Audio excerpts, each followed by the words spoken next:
오늘 41장은 4절에 있는 말씀같이 이 일을 누가 행하였느냐, 누가 이루었느냐, 누가 처음부터 만대를 불러내었느냐, 나 여호와라, 처음에도 나요, 나중 있을 자에게도 내가 곧 그니라 하는 선언을 중심하고 있습니다. 하나님의 시작과 끝이 되시는 의지와 목적이 있고, 그리고 이루시고야마는 하나님 되시는 권위와 성실함을 선포하고 있습니다. 어떤 배경이었죠? 이사야 1장에서 39장까지 보는 이스라엘 당시의 역사, 북왕조 이스라엘은 결국 아수르 앞에 멸망당하고, 남왕조 유다는 간신히 아수르의 침공을 물리쳤지만 크게 약화된 상태로 전전긍긍하다가 히스기야 왕 때 잠시 희망을 보이지만 결국 실패하고 마침내 바벨론에게 멸망당하고 맙니다. 그래서 이 40장 이후의 역사적 배경은 그 앞에 전제됐던 이스라엘이 멸망할 수밖에 없었던 역사와, 그리고 이 40장 이후는 지금 역사적 상황이 포로 중입니다. 바벨론 포로로 와 있는 중에 하나님의 약속이, 또 그 위로가 66장까지 울려 퍼지고 그 진정성을 우리에게 알리십니다.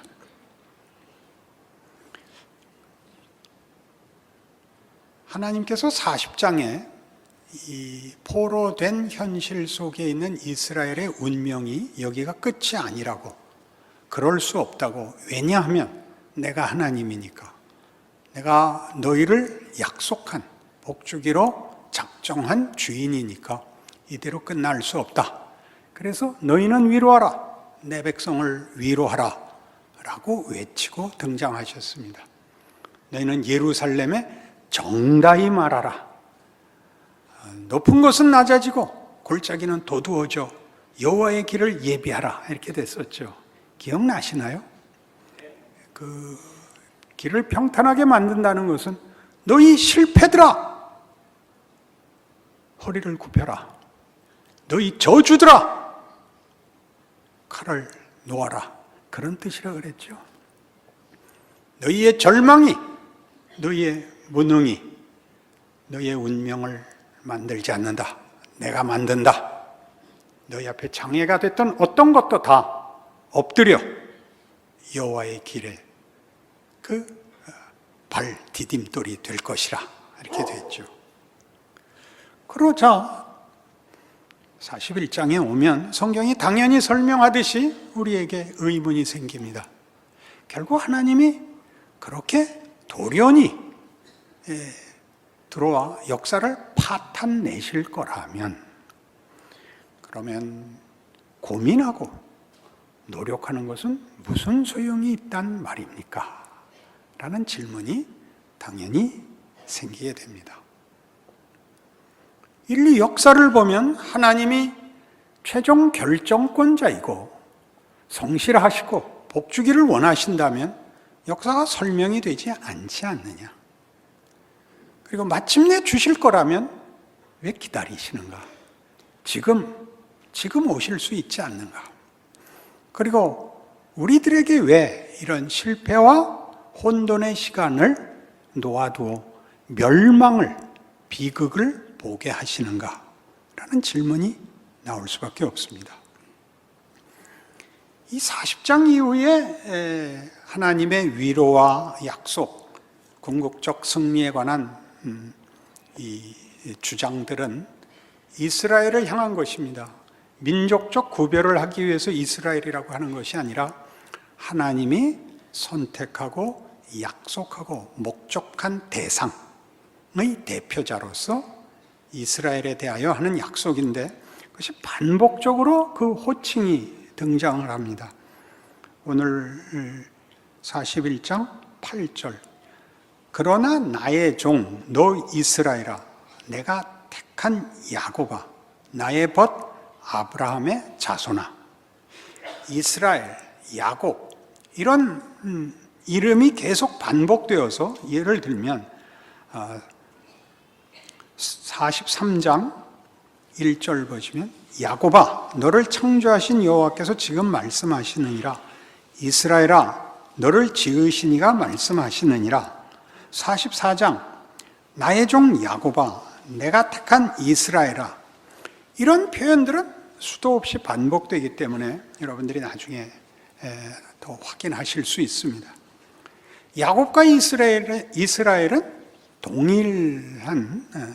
동일인의 다른 두 이름입니다. 원래는 야곱이었고 약복나루 사건을 통하여 하나님이 이스라엘이라고 이름을 바꿔주셨고, 그 이름은 그 민족, 국가의 이름이 됩니다.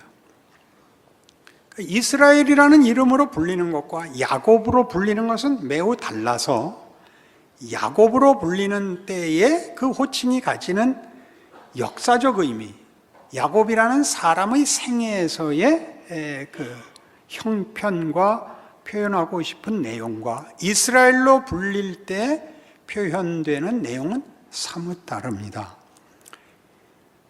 호세아 12장으로 가시죠. 1266페이지.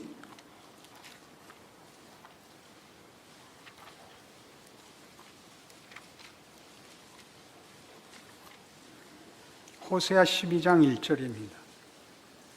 에브라임은 바람을 먹으며 동풍을 따라가서 종일토록 거짓과 포악을 더하여 아수르와 계약을 맺고 기름을 애굽에 보내도다. 여호와께서 유다와 논쟁하시고 야곱을 그 행실대로 벌하시며 그의 행위대로 그에게 보응하시리라. 야곱은 모태에서 그의 형의 발 뒤꿈치를 잡았고 또 힘으로는 하나님과 겨루되 천사와 겨루어 이기고 울며 그에게 간구하였으며 하나님은 베델에서 그를 만나셨고 거기에서 우리에게 말씀하셨나니 여호와는 만군의 하나님이시라. 여호와는 그를 기억하게 하는 이름이니라. 그런즉 너의 하나님에게로 돌아와서 인애와 정의를 지키며 항상 너의 하나님을 바랄지니라. 이 호세아는 북왕조 이스라엘이 망하기 직전에 선지자로 활동하던 사람입니다. 에브라임이라는 표현은 북왕조 이스라엘의 대표 지파의 이름입니다. 남북왕조가 나뉠 때 북왕조는 10개의 지파, 남왕조는 2개의 지파로 나뉩니다. 북왕조 10개의 지파의 우두머리격이 에브라임 지파라서 북왕조를 부를 때는 에브라임이라는 이 호칭을 쓰곤 합니다. 그런데 더 많은 지파가 북왕조를 이루었기 때문에 이스라엘이라는 국호를 북왕조가 가져갑니다. 남왕조는 유다가 큰 지파고 베냐민은 작아서 유다라는 이름으로 불리게 돼서 우리는 오늘날까지도 이스라엘이라는 말과 유대인이라는 말을 혼용해서 같은 대상들을 지칭합니다. 여기서는 북왕조의 실패를 논하고 남왕조의 실패를 논하는데 거기서 야곱을 그 행실대로 벌하시며 그의 행위대로 그에게 보응하신다 그럽니다. 지금은 북왕조 이스라엘과 남왕조 유다를 꾸짖는 중인데 그것을 야곱이라는 이름으로, 왜냐하면 야곱이 이스라엘이라는 이름으로 바뀌고 이스라엘이라는 이름이 국호가 되어 이스라엘이 행한 일이 야곱이 행한 일과 같고 야곱에게 이스라엘이라는 이름을 주어 야곱에게 하신 승리가 이스라엘에게 유효하다는 얘기를 하려고 야곱과 이스라엘은 번갈아 등장을 합니다. 근데 여기 있는 대로 야곱은 누구냐? 그 행실대로 벌하시며 그의 행위대로 그에게 보응하시는데 태어날 때 형 발 뒤꿈치를 잡고 나온 사람입니다. 왜 그랬을까요? 그때는 장자 독식이거든요. 차남부터는 아무런 유산이 없습니다. 그래서 그는 팥죽으로 장자의 명분을 형에게서 빼앗고 또 어머니와 짜고 속이고 들어가서 눈먼 아버지에게 형이 받을 축복도 받아냅니다. 야곱입니다.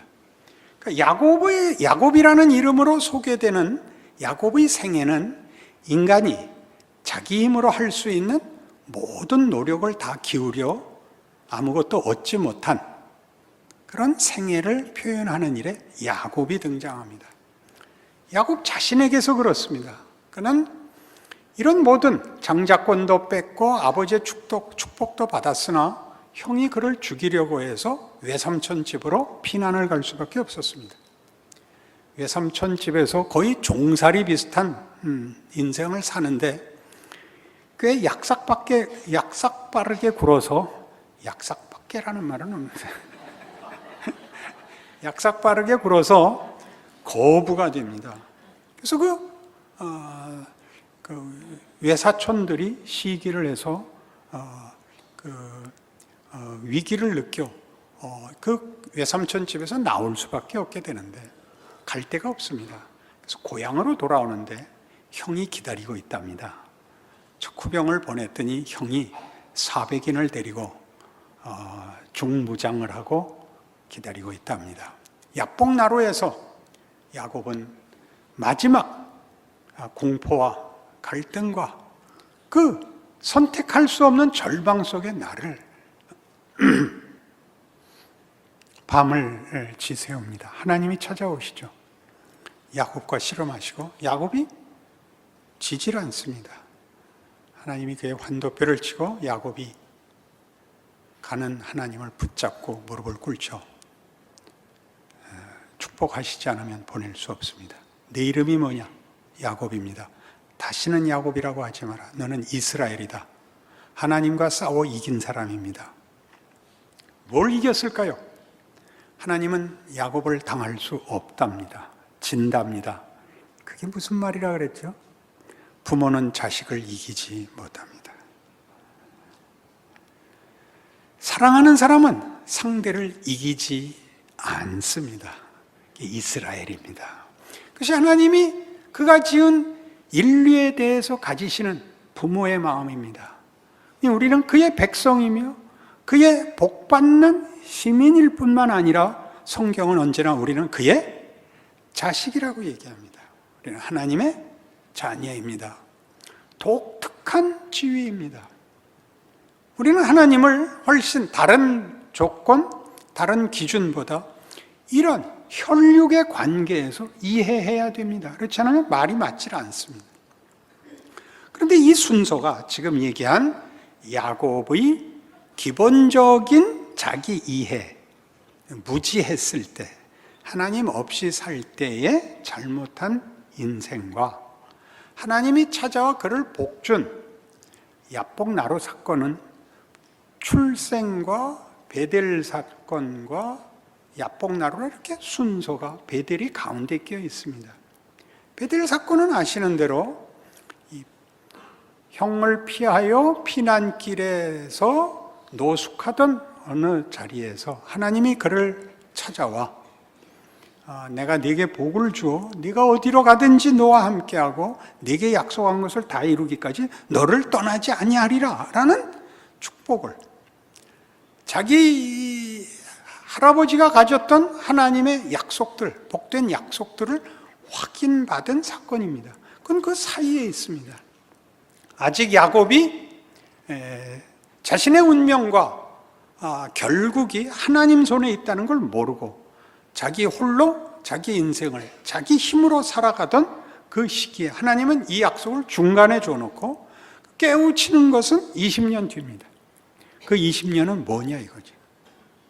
우리 기대는 그러니 그 방황하고 후회하고 잊고 싶은 실패와 눈물들의 시간 없이 기왕 하나님이 하실 거면 처음부터 베델 거기서 결정을 내주시지. 아니 태어날 때부터 제대로 그냥 맏아들로 태어나고, 아니 그러지도 말고 그냥 외아들로 태어나고 홀딱 다 먹고 그리고 착한 일 많이 하다가 잘 죽었다 이렇게 하시지 않는가. 중요한 이유가 있습니다. 이 시간상의 역순, 야곱에게서 보는 야곱의 결국은 야곱이 깨우치지 못하는, 그가 자기 결정과 자기 선택과 자기의 이해 가운데서 움직이는 속에 주어짐으로써 마지막에 얻어진 결론이 본인의 이해와 성숙과 득도의 자리가 아니라 하나님이 끌고 온 자리다라는 걸 보이기 위하여 순서가 이 하나님의 약속이 먼저 들어옵니다. 그것이 역사죠. 하나님이 시작이고 끝인데 이 끝은 시작에서부터 끝입니다. 하나님이 가지신 목적과 의지를 꺾을 수 있는 것이 아무것도 없고 하나님은 타협하지 않을 것입니다. 그 과정, 우리가 인류 역사에서 보는 이 이해가 안 되는 이 역사를 우리에게 허락합니다. 모든 사람이 이제는 이해하게 된 것 같이 역사는 의식이 없습니다. 그 말은 역사는 인격이 아닙니다. 역사는 자기가 써내려가는 것이 아니라 일어난 일들의 나열에 불과합니다. 거기에 어떤 의미가 있느냐는 그 사건을 보는 인격이 이해해야 할 문제이지 역사가 그걸 해설하지 않습니다. 그런 역사, 말이 안 되는 역사를 인류가 여기까지 써내려왔는데 도대체 어디로 갈 것이냐? 어떻게 거기에 정당한 내용을 누가 담아낼 수 있는가 하는 것은 반복적으로 도전되는 것이며 반복적으로 실패하는 것이기도 합니다. 이 문제에 대한 성경의 설명을 이해하지 못하면 역사와 인생과 운명과 가치에 대하여 아무도 답을 알 수가 없습니다. 예수 그리스도의 십자가는 바로 이 일, 이 시간에 관한 하나님의 일하시는 순서와 거기에 담으시는 하나님의 신비를 이렇게 소개합니다. 우리 잘 아는 예수 그리스도의 구속 사건을 로마서 5장 8절에 의하면 우리가 아직 죄인 되었을 때 그리스도께서 우리를 위하여 죽으심으로 하나님께서 우리에 대한 사랑을 확증하셨다. 이렇게 선언됩니다. 대단히 놀라운 선언이고 대단히 간단하고 무서운 증언입니다. 우리가 몰랐을 때 하나님은 우리에게 구원을 이루십니다. 시간적으로 얘기하면 우리가 태어나기 전 2000년 전에 예수 안에서 하나님은 구원을 이루십니다. 우리를 구원하기 위하여 십자가에 죽으신 사건입니다. 2000년 전에 일어났고 종료되었습니다. 우리는 그 후에 태어납니다. 근데 태어날 때 하나님이 이루신 구원의 결과로 의인으로 하나님의 자녀로 태어나지 않고 인류 역사의 시작, 창조에서 시작된 우리 인류의 조상 아담의 실패에서 태어납니다. 죄인으로 태어납니다. 아무리 믿음이 좋은 부모를 가지고 있어도 자식은 죄인으로 출발합니다. 이게 말이 됩니까? 말이 됩니다. 무슨 일을 행하기 전에 죽는 일이 아직도 일어나고 있습니다. 어린아이가 죽습니다. 다 죄인이라는 뜻입니다. 죄값이 사망입니다. 죽죠. 그리고 중간에 예수를 만납니다.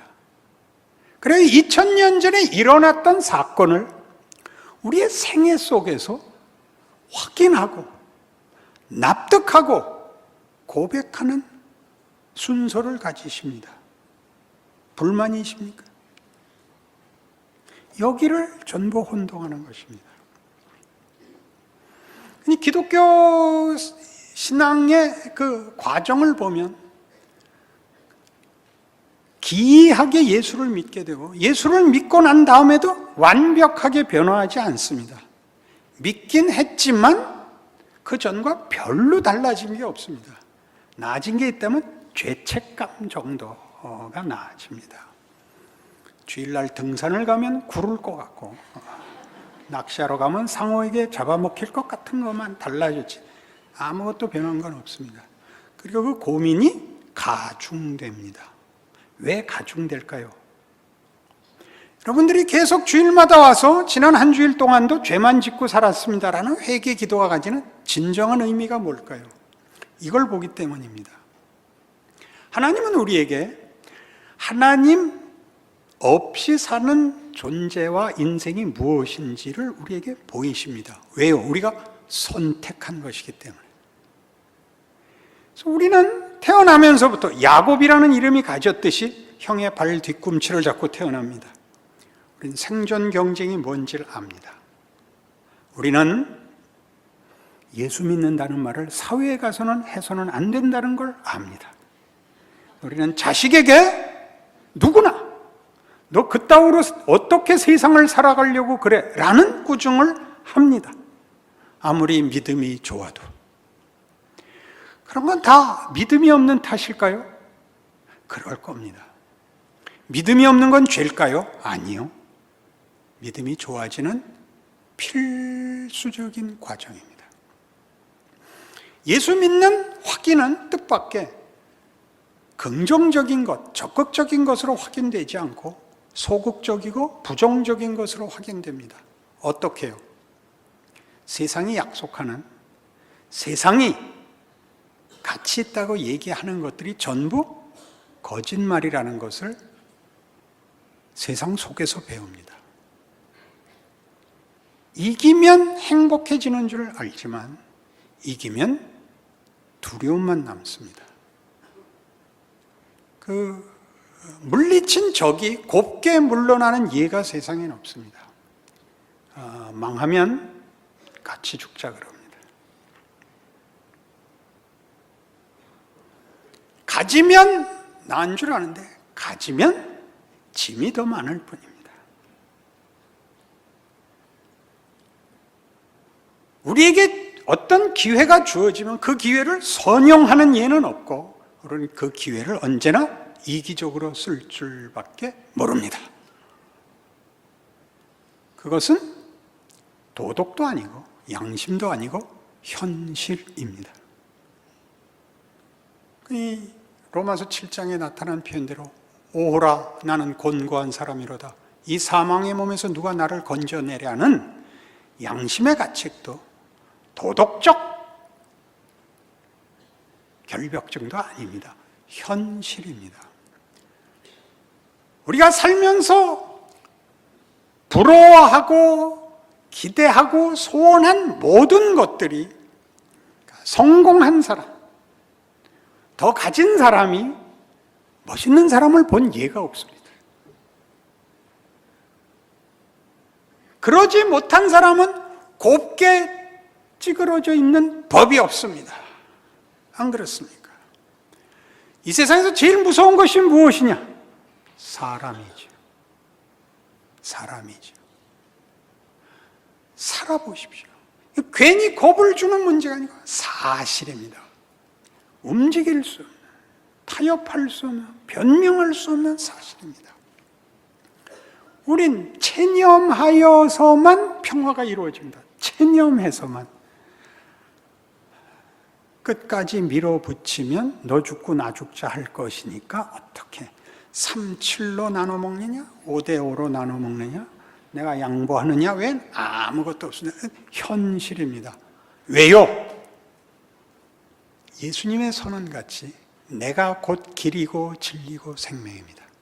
그것은 법칙도 아니고 물건도 아니고 노력의 결과물도 아니고 예수님이 인격으로 진리와 길이고 생명입니다.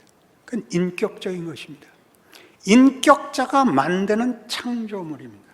그분 외에는 아무도 줄 수가 없습니다. 사랑과 믿음을 갖고 싶으면 그분과 관계를 맺으셔야만 사랑과 믿음이라는 걸 갖게 됩니다. 다른 것으로는 없습니다. 다른 데 있는 믿음은 투자거나 도박이거나 확률입니다. 살면서 배우죠. 그러니까 우리의 회개는 다 내가 잘 못 살았습니다가 아니라 그렇게밖에 살 수 없습니다를 넋두리처럼 하는 겁니다. 세상은 성실과 노력과 고민이 갈 데가 없습니다. 그걸 자책으로 내가 제대로 신앙생활을 못해서 가진 벌로 생각을 합니다. 아니요. 열심히 살아서 그것 외에는 본 것이 없고 거기서 아무런 답을 얻을 수 없는 현실을 아직도 제대로 설명할 줄 몰라서 회개하면 다음 주에는 행복이 찾아올 줄, 기쁨이 찾아올 줄 착각하는 겁니다. 이렇게 신앙은 묻어나오는 것입니다. 그러니 우리가 기적을 논할 때 기독교의 기적이 뭐죠? 공간을 뒤집는, 죽은 자가 살아나고 바다가 잠잠해지고 문둥병자가 나음을 받고만이 하나님의 능력이 아니라 시간 순서가 뒤바뀌죠. 시간이. 여러분, 한 부모가 누구의 자식이고 누구의 부모가 되는데 자기가 한 것의 어떤 결과로 자기 자식이 태어나야 맞을 겁니다. 누구의 자식일 겁니다. 자식에 의해서 부모가 지위가 변하는 것 아시죠? 시간이 역행하는 우리 일상생활에 있는 일입니다. 자식이 잘못하면 부모가 자기가 못한 수치를 당해야 됩니다. 얼마나 시간이라는 것이 꼭 앞은 지나가 버렸고 뒤는 남아있고가 아니라 서로 연계되어 있는가를 생각해 보십시오. 하나님이 그것 우리에게 허락하십니다. 왜요? 하나님은 역사를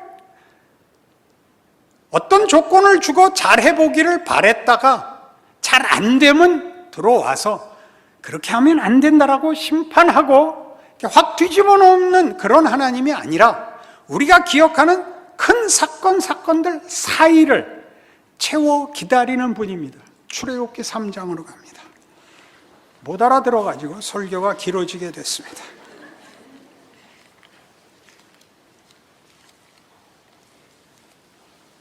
출애굽기 3장. 모세가 그의 장인 미디안 제사장 이드로의 양떼를 치더니 그 떼를 광야 서쪽으로 인도하여 하나님의 산 호렙에 이르매 여호와의 사자가 떨기나무 가운데로부터 나오는 불꽃 안에서 그에게 나타나시니라.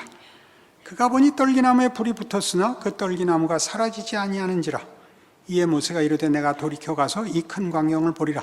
떨기나무가 어째 타지 아니하는고 하니 그때 여호와께서 그가 보려고 돌이켜 오는 것을 보신지라. 하나님이 떨기나무 가운데서 그를 불러 이르시되 모세야 모세야 하시매 그가 이르되 내가 여기 있나이다. 하나님이 이르시되 이리로 가까이 오지 말라. 네가 선 것은 거룩한 땅이니 네 발에서 신을 벗으라. 또 이르시되 나는 네 조상의 하나님이니 아브라함의 하나님, 이삭의 하나님, 야곱의 하나님이니라. 모세가 하나님 배웠기를 두려워하여 얼굴을 가리매 여호와께서 이르시되 내가 애굽에 있는 내 백성의 고통을 분명히 보고 그들이 그들의 감독자로 말미암아 부르심을 듣고 그 근심을 알고 내가 내려가서 그들을 애굽인의 손에서 건져내고 그들을 그 땅에서 인도하여 아름답고 광대한 땅, 젖과 꿀이 흐르는 땅, 곧 가나안 족속, 헷 족속, 아모리 족속, 브리스 족속, 히위 족속, 여부스 족속의 지방에 데려가려 하노라. 이제 가라. 이스라엘 자손의 부르짖음이 내게 달하고 애굽 사람이 그들을 괴롭히는 학대도 내가 보았으니 이제 내가 너를 바로에게 보내어 너에게 내 백성 이스라엘 자손을 애굽에서 인도하여 내게 하리라. 모세가 하나님께 이르되 내가 누구에게 바로에게 가며 이스라엘 자손을 애굽에서 인도하여 내리까? 하나님이 이르시되 내가 반드시 너와 함께 있으리라. 네가 그 백성을 애굽에서 인도하여 낸 후에 너희가 이 산에서 하나님을 섬기리니 이것이 내가 너를 보낸 증거니라. 모세가 자기 백성을 구하러 갈 때는 그 예전 아브라함에게 하신 약속에서 여러 해를 지납니다. 400년 이상의 세월이 지납니다. 요셉 때에 이스라엘 백성은 기근을 피해서 요셉이 총리로 있던 애굽에 가서 이주민으로 살게 됩니다. 거기서 이스라엘 백성이 크죠. 그래서 출애굽할 때쯤은 아마 한 300만의 인구를 가졌을 것으로 봅니다. 400년 동안을 애굽에 종살이를 합니다. 그동안 하나님 뭘 하셨을까요? 이제 와서 모세를 불러 내 백성을 인도하라 그럴까요? 키운 겁니다. 300만이 되도록 키우신 겁니다. 그때도 하나님이 함께 하십니다. 내가 왜 가야 됩니까? 내 뜻이다. 내가 반드시 너와 함께 하리라 하죠. 13절 이하를 보시면 모세가 하나님께 아뢰되 내가 이스라엘 자손에게 가서 이르기를 너희의 조상의 하나님이 나를 너희에게 보내셨다 하면 그들이 내게 묻기를 그의 이름이 무엇이냐 하리니 내가 무엇이라고 그들에게 말하리까. 하나님이 모세에게 이르시되 나는 스스로 있는 자니라. 또 이르시되 너는 이스라엘 자손이 같이 이르기를 스스로 있는 자가 나를 너희에게 보내셨다라. 스스로 있는 자가 뭐죠? 마음대로 하는 분입니다. 그는 선하심을 위하여 마음대로 하십니다. 법칙과 성과물을 넘어서는 일을 하실 수 있습니다. 은혜와 긍휼의 하나님이십니다. 이것이 역사 속에 담기는 것입니다. 우리가 기억하는 어떤 깨우침, 어떤 성취, 그 사이에 있는 막막했고 의심스럽고 돌아보기 싫은 자리들을 하나님이 허락하십니다. 우리의 노력과 우리의 선택을 요구하시고 허락하십니다. 우리의 잘잘못으로 끝나는 것이 아니라 잘잘못이 일을 한다고 합니다. 대표적인 예를 보십시다. 사람은 몸이 먼저 큽니까? 정신이 먼저 큽니까? 이렇게 쉬운 답을 전부 눈치를 봅니다. 배운 게 뭐냐면 함정은 어디에 있을까? 몸이 먼저 크죠. 아무리 빨라도 사춘기가 와야 정신이 생깁니다. 나는 뭔가? 우리 부모는 왜 그런가? 이때부터 시작입니다. 그러려면 본체가 있어야 되는 겁니다. 본체가. 생각 없을 때 먹여서 키워놓습니다. 그때 우리 철없을 때 청바지 입고 설악산 가서 밤새 놀다가 굴러내려왔던 그 모든 나날을 하나님이 기르십니다. 하나님이 기르십니다. 그 기타 하나 들고 앞에 한 시간은 노래 부르고 뒤에 한 시간은 휘둘러 싸웠던 백운대를 하나님이 기르십니다. 기르십니다. 채우십니다. 그래서 나중에 할 말이 있습니다. 말로 들은, 단어로 들은, 추상명사로 들은 얘기가 아니고 내가 살고 내가 부딪히고 내가 경험한 사건들이 다 말을 한다는 걸 알게 됩니다.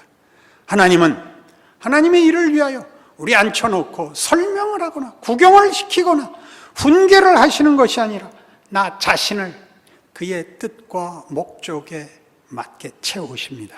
나에게서 항복을 받으십니다. 나에게 채워 작품을 만드십니다. 모세는 나중에 깨닫습니다. 시편 90편의 증언같이 그가 자신의 80년간의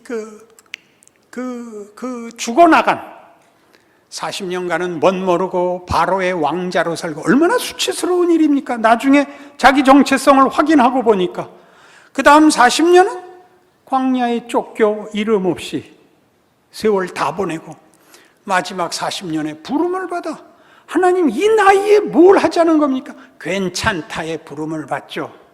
그의 생애는 위대해지죠. 위대해지죠. 그가 그 80년을 할 말 없는 인생으로 산 것 때문에 위대해지죠. 처음부터 그가 위대했으면 개뿔도 위대할 거 없습니다. 아무것도 아닌 우리가 사는 아무것도 아닌 인생, 가장 사소하고 가장 후회스러운 것들 속에 하나님이 일하고 계십니다. 역사입니다. 인생입니다. 우리의 존재입니다.